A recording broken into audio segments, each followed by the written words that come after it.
Bienvenue dans la garderie d'enfants de la mission ouvrière de Séoul. Pour permettre à des mamans étrangères d'apprendre le coréen ou à des membres de l'action ouvrière catholique de se réunir paisiblement, bien leurs enfants s'amusent joyeusement au rez-de-chaussée de cet immeuble de 7 étages au cœur de Séoul. Au 5e étage, une équipe de l'action catholique ouvrière est réunie aujourd'hui avec 2 prêtres des missions étrangères de Paris, le père Emmanuel Kermoal et le père Michel Roncin.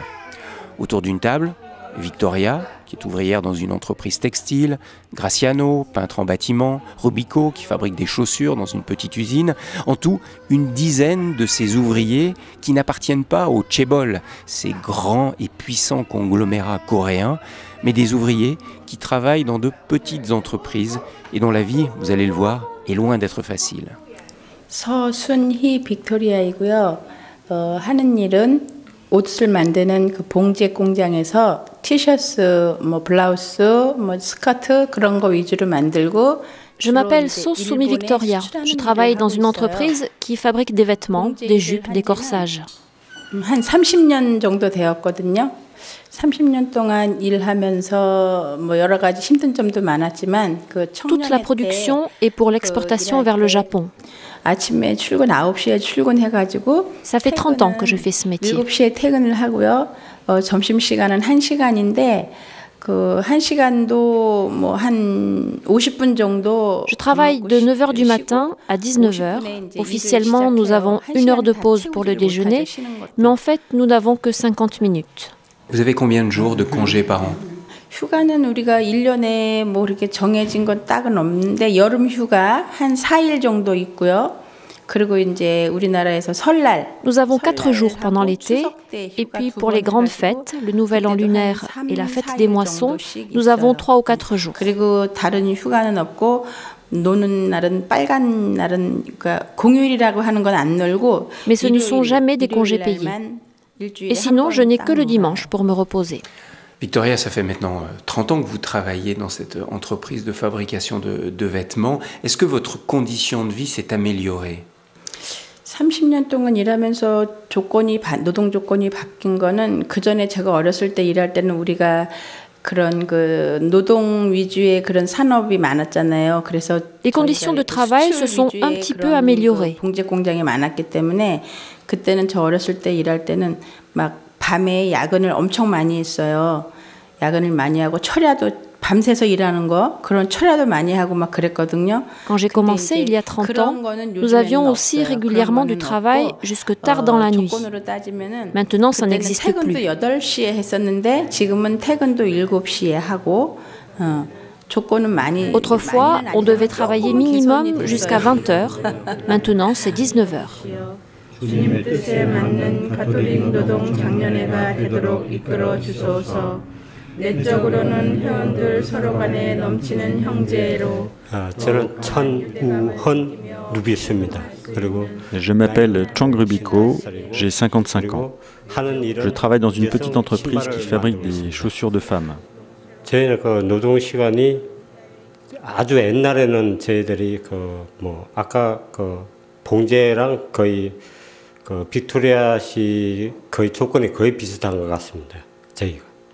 예, 그리고 그때는 이틀씩 완전히 잠 안 자고 일을 한 적이 있습니다. Autrefois, j'avais à peu près les mêmes conditions que Victoria, mais dans l'entreprise où je suis actuellement, je travaille le plus souvent 15 heures par jour.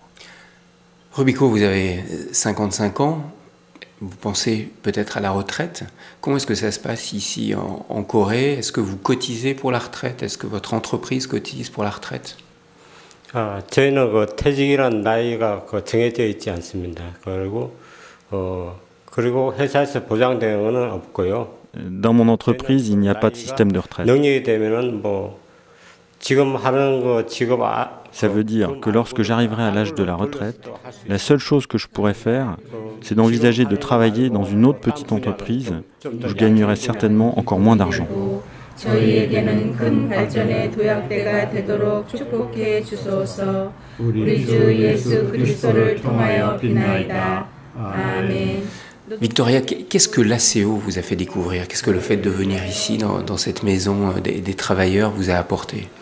예, 그래서 제가 아까 말했듯이 이렇게 지우세를 저는 했기 때문에 청년 때 했던 그 정신이 그 노동자로서 살아가는데 당당하게 세상을 살 수 있는 그런 그 힘을 배웠고요. 그거를 통해서 간호장도 결혼하면서 간호장을 하게 되었고요. Participer à la CO et à la JOC, cela m'a donné beaucoup de force pour tenir dans la vie. 천하고 귀하고 뭐 어떤 그런 그 문화가 많이 있는데 Et puis j'ai aussi compris que tout travail était un travail digne. 세상을 살 수 있는 그런 힘을 배웠습니다. 그리고 이제 간호장을 통해서 Il n'y a pas de travail supérieur ou inférieur. 교육적인 거 이런 여러 가지 프로그램 같이 하면서 많이 그 Ça m'a fait prendre conscience que moi aussi, j'avais une dignité personnelle.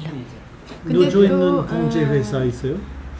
제가 알기로는 지금 노조 있는 회사는 거의 못 들어봤는데 아마 큰 회사들이 다 이전돼 있고. Père Michel Ronsin, nous venons d'entendre le témoignage de Victoria, de Rubico. Vous n'êtes pas étonné d'entendre qu'il y a des hommes, des femmes qui travaillent 10, 12, 15 heures par jour. C'est quelque chose de normal ici?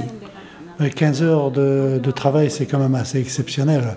Mais 10 heures, 12 heures, c'est assez courant. Surtout qu'à Séoul, il y a très peu de grandes entreprises. La plupart des grandes entreprises sont plutôt en province. Et alors, à Séoul, c'est essentiellement des petites entreprises et c'est vrai que les conditions de travail sont très difficiles. Parce que les grandes entreprises, les chaebol, sous-traitent aux petites entreprises. Alors voilà, c'est ça le système. Oui, exactement. Oui, alors les grandes entreprises ont de moins en moins de travailleurs en général, qui sont bien défendus dans un syndicat en général, et les conditions sont relativement bonnes, les salaires aussi.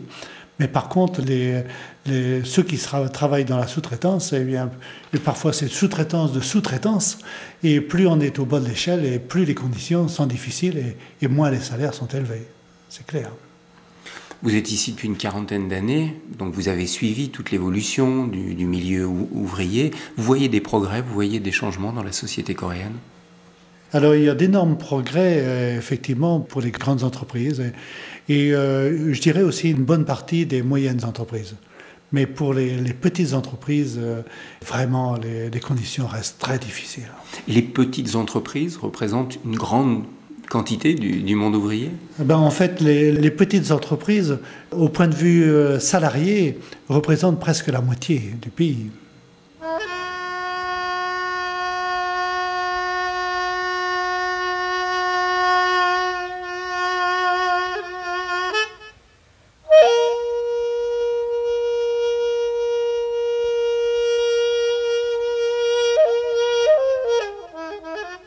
L'engagement dans les milieux ouvriers, du père Kermoal ou du père Ronsin, s'enracine complètement dans l'implication de l'Église dans le développement économique et politique de la Corée du Sud.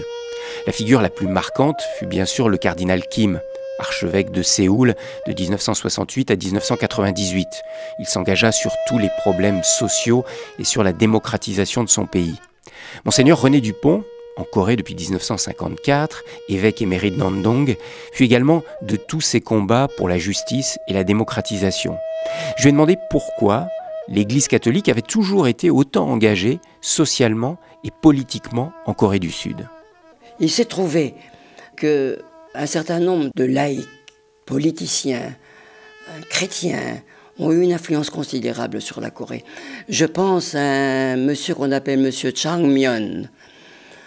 Vous savez, la Corée a été annexée par le Japon, elle a retrouvé son indépendance à la fin de la Deuxième Guerre mondiale, donc en 1945, et il s'est trouvé qu'il y avait à la tête du pays un chrétien remarquable qui a fait reconnaître la Corée aux Nations Unies.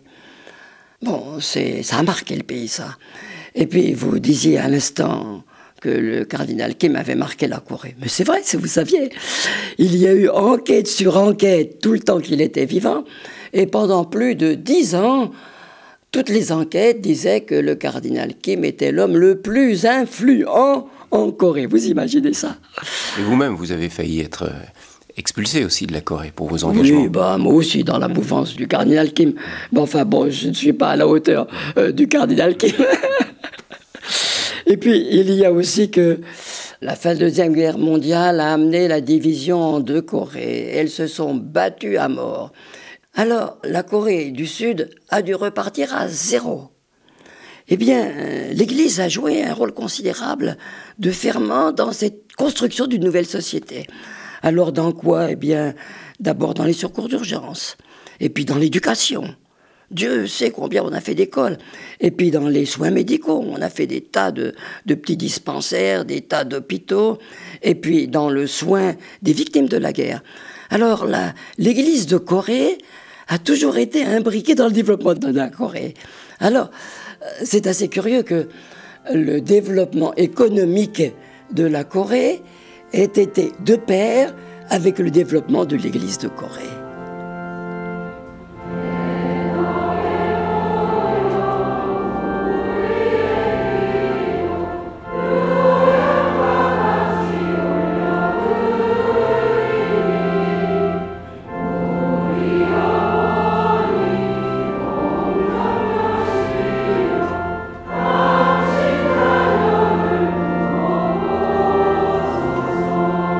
Père Emmanuel Kermoual, vous êtes prêtre des missions étrangères de Paris et depuis 1984, vous êtes engagé dans la pastorale des accidentés du travail ici en Corée. En quoi consiste votre mission? Bon, il y a deux choses. Il y a d'abord les silicosés, donc ce sont des anciens mineurs pour la plupart, mais pas tous, donc qui étaient un peu abandonnés par la société. Alors notre travail consiste à leur rendre visite lorsqu'ils viennent à l'hôpital, soit pour prendre des médicaments, soit pour passer une visite. Et ensuite, quand on les rencontre, on discute avec eux, donc on peut aussi leur faire une visite de famille s'il y a besoin, et on peut quelquefois, ceux qui sont un peu dans la difficulté financière par exemple ou matérielle, on les aide aussi. Ça c'est donc pour la première partie, et l'autre partie ce sont les accidentés du travail, dont la plupart travaillent dans des petites usines, des presses par exemple. Alors ils ont parfois un doigt coupé, ou 2 doigts ou 3 doigts, quelquefois c'est un bras.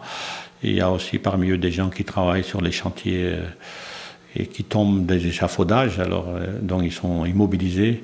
Il y a aussi beaucoup, alors j'étais étonné, beaucoup de grands brûlés ce sont des accidents électriques qui ont pris un fil tout en travaillant dans une usine.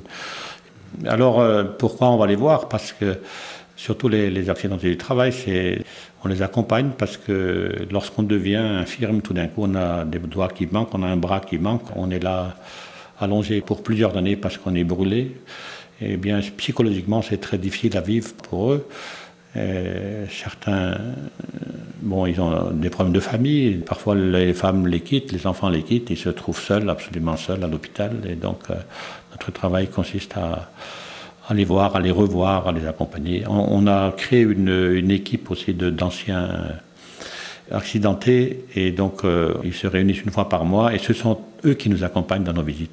Voilà. Et pourquoi est-ce que vous, prêtre de l'Église catholique, vous faites cela alors qu'on pourrait se dire c'est un travail social, c'est un travail que bien sûr, peut faire la société qu'on fait, c'est tout à fait un travail social, mais c'est pas cet aspect-là seulement qui nous intéresse. Je crois que moi personnellement, ce qui nous intéresse, c'est une présence dans un milieu où l'Église n'est pas présente. Nous, les gens qu'on rencontre, à 99% ne sont pas chrétiens, ni protestants, ni catholiques.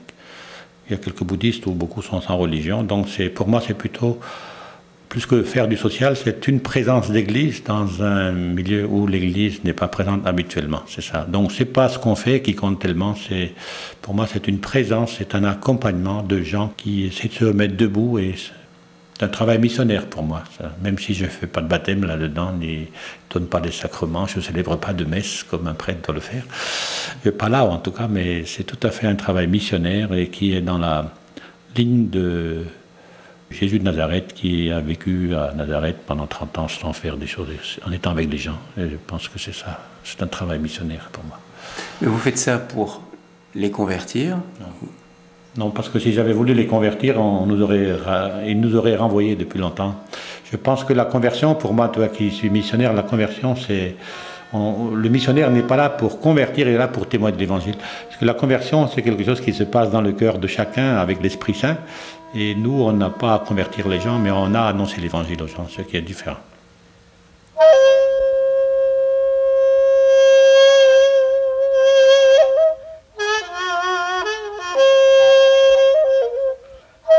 Environ 180 km au sud de Séoul, dans la ville d'Iksan, le père Christophe Bérard est également au service des travailleurs, mais des travailleurs migrants. Des Philippins, des Indonésiens, des Bangladeshis.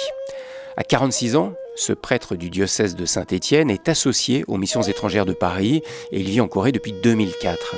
Il nous ouvre aujourd'hui les portes de son foyer à Iksan, la maison Saint-Joseph des travailleurs.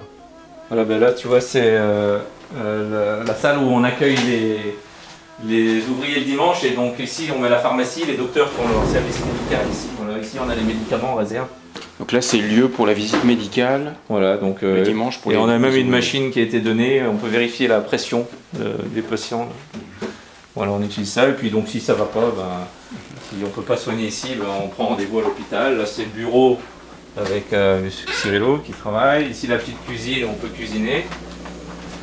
Et derrière, on a une petite salle où on accueille, ça sert un peu de dortoir, voilà, bon, comme à la coréenne par terre, mais quand les gars sont licenciés, souvent ils n'ont plus de logement. Donc c'est pour eux la possibilité de dormir ici. C'est pour les dépanner ici. Pour les dépanner, voilà. Il reste une semaine, un temps de trouver un autre boulot, d'aller ailleurs. Parce que souvent les travailleurs immigrés logent dans les usines. La plupart, oui, logent dans les usines. Sauf les travailleurs illégaux, souvent essaient de trouver avec d'autres copains des logements, d'être ensemble, parce qu'ils ont peur un peu des crackdowns dans les usines. Mais ici, souvent, ce sont des ouvriers qui ont perdu leur emploi, donc ils en cherchent un autre. Et le temps de trouver, il faut un logement, donc on les héberge ici. But now it's free too, all the time? I don't know. Only because last weekend is opening time. Karaoke? Videoke. Videoke. I sing Twice. You sing? They sing well, very well. Yeah, I know they sing well. Ako si Erwin from Philippines. Je m'appelle Erwin. 31 years old. J'ai 31 ans et je viens des Philippines. Nagtatrabaho sa gas station, gas company. Nagre-refill kami ng mga gas katulad ng oxygen, nitrogen, argon. Je travaille dans une entreprise où je remplis des bouteilles de gaz, d'oxygène, d'hydrogène. The weekend, ang trabaho namin pagka weekdays, je travaille de 7h30 à 18h30 du lundi au vendredi et de 7h30 à 17h le samedi. Et puis je travaille aussi un dimanche par mois. Vous êtes ici en Corée pour combien de temps? Votre contrat est de combien de temps?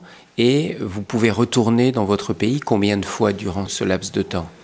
Pumirma ako ng kontrata ngayon 3 taon at pwede pang mag-extend ng 1 taon at 10 buwan. J'ai signé un contrat de 3 ans avec une possibilité d'extension d'1 an et 10 mois si je souhaite rester plus. Vacation, ang company hindi talaga nagbibigay ng bakasyon, kaya lang.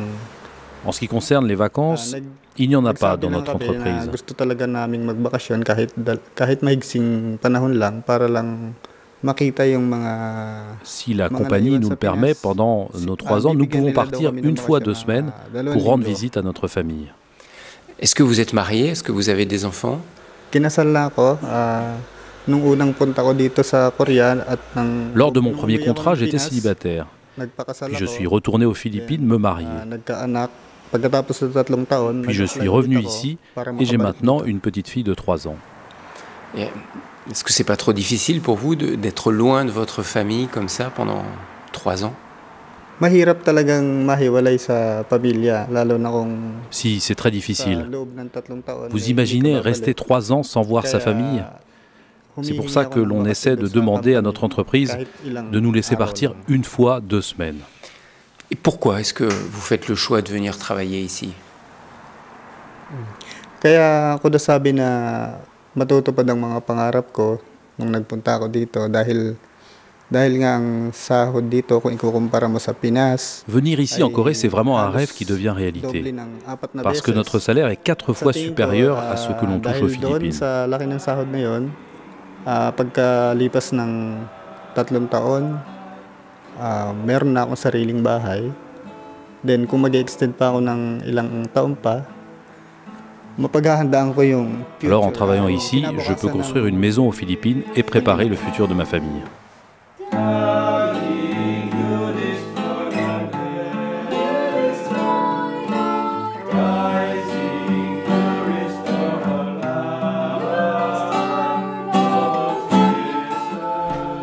Père Christophe Bérard, quelles sont les difficultés majeures que rencontrent ici dans le monde du travail ces travailleurs migrants? Une des difficultés majeures, c'est leur contrat. C'est-à-dire ils signent tous leur contrat avant de partir et ils ne savent pratiquement rien de l'entreprise où ils vont atterrir. Et entre ce qui est écrit et ce qu'ils découvrent, la réalité est profondément différente. Et là, c'est un vrai problème parce que la loi coréenne ne leur permet pas de changer d'entreprise avant un délai de 2 ou 3 ans. L'entreprise décide seulement du changement. Alors souvent, ils sont confrontés à rentrer à la maison ou accepter des conditions de travail qui sont bien différentes de celles qu'on leur avait données. Et ça arrive souvent que les conditions de travail sur le terrain ne soient pas du tout les mêmes que le contrat? Très très souvent, ouais, très souvent. En termes d'heures de travail, en termes de salaire, de retard de salaire. On a des retards de salaire parfois de 2-3 mois ici en Corée. Et pour pouvoir se plaindre d'un retard de salaire, il faut attendre plus de 3 mois. C'est normal. En dessous de 3 mois, c'est-à-dire si vous ne touchez pas votre salaire pendant 3 mois, vous n'avez aucun moyen, aucun recours. Donc ça, c'est vraiment difficile pour eux parce qu'ils sont complètement dépendants de l'entreprise, sans argent, logés, nourris dans l'entreprise, mais c'est des situations un peu de dépendance extrême avec l'entreprise, presque d'esclavage dans certaines situations. Sushi. It's my 4th year in Korea, but I cannot use the chopstick very well. My chopstick still fall. Because don't worry about that. Even though the Korean people, there's no correct way. Professeure d'anglais, Nelly, qui vient des Philippines, est aussi une travailleuse migrante. Embauchée sous contrat dans une école de langue, elle est, parce qu'elle est philippine, moins payée que ses collègues coréens. Nelly aime venir dans ce foyer Saint-Joseph d'Iksan, donner un coup de main au père Bérard ou servir d'interprète auprès des travailleurs philippins. Ce que j'aime le plus dans cette communauté, c'est que d'abord c'est une communauté catholique et que j'appartiens à cette religion. Deuxièmement, 95% des gens qui viennent ici sont philippins et mon cœur appartient toujours à ce pays. Troisièmement, c'est un appel. Je me sens vraiment appelée à servir dans ce foyer et je me sens vraiment heureuse d'être membre de cette communauté.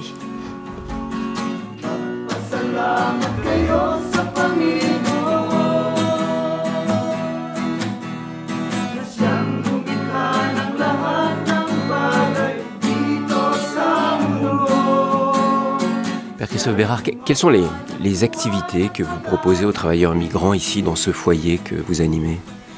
Bon, avant de proposer des activités, c'est d'abord proposer des rencontres, une rencontre, les accueillir comme des frères, parce qu'ils arrivent en terre inconnue, ils ont des travaux difficiles, les relations parfois avec leur chef d'entreprise sont difficiles, donc avoir un lieu où ils se sentent accueillis comme des frères. Et ça, c'est très important, la relation qu'on établit avec eux. Et après, bien sûr, c'est tout le travail à partir de l'écoute de leur vie, les problèmes qu'ils peuvent rencontrer dans la vie de travail, les salaires non versés, les problèmes de maladie, l'accompagnement à l'hôpital. Et puis pour les catholiques, eh bien c'est la petite communauté chrétienne qui est en place chaque dimanche, la messe en anglais, le café après, des projets à bâtir ensemble. Voilà, c'est comme une vie de famille quelque part. Hein. Vous insistez beaucoup sur cette dimension de fraternité, les accueillir comme des frères. Qu'est-ce qui a changé dans votre regard sur ces travailleurs migrants? Ce qui a changé dans le regard sur les travailleurs migrants, c'est peut-être de découvrir la vie qu'ils mènent et accueillir au cœur de toutes leurs difficultés, parce que quand même 10 heures de travail par jour parfois, ce regard frais qu'ils ont quand même sur leurs amis, sur la vie qu'ils mènent, sur leurs projets pour leur famille aux Philippines. Et c'est rester centré sur ça, les encourager à développer tout ce qui est en eux, source de joie et d'optimisme, et ce sacrifice aussi qu'ils font pour leur famille, eh bien, le mettre en valeur, parce que c'est quand même quelque chose de fondamental. Ils sont venus ici pour gagner de l'argent, pour faire vivre les leurs là-bas. Et ça, c'est quelque chose qui, moi, m'a profondément marqué, qui m'a vraiment ouvert sur le sens que pouvait avoir cette formule de donner sa vie pour ceux qu'on aime. Parce que vraiment, quand on ne voit pas ses enfants pendant 2-3 ans, simplement on envoie l'argent pour les envoyer à l'école, ça, si ce n'est pas de l'amour, alors je ne sais pas ce qu'est que l'amour.